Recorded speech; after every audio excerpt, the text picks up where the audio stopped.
Azman Ismail selaku Imam Besar Masjid Raya Bait Rahman kepada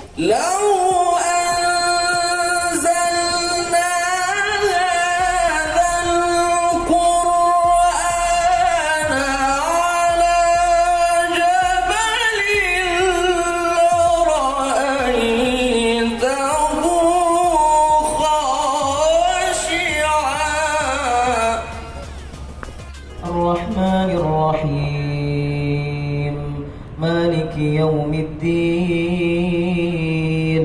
إياك نعبد وإياك نستعين اهدنا الصراط المستقيم. Organisasi baru sebenarnya yang kita baru launching kira-kira 1 tahun yang lalu, organisasi kepemudaan Islam yang fokus untuk di bidang ekonomi. Tanggal 15 April yang lalu, ISYEF ini Indonesian Islamic Youth Economic Forum. Jadi forum ekonomi anak-anak muda Islam Indonesia. Dan kemudian karena Dewan Masjid berupaya bagaimana memakmurkan masjid dan dimakmurkan oleh masjid, maka masjid ini harus proaktif.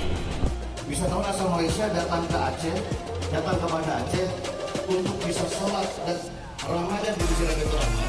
Diskusikan apakah kemudian wacana ini sesuai dengan semangat yang Pak Menteri sampaikan tadi, sesuai dengan pengalaman Ustadz Hakim yang sudah dakwah keliling kita dan dua dari ikhwan kita dan dari akhwat kita.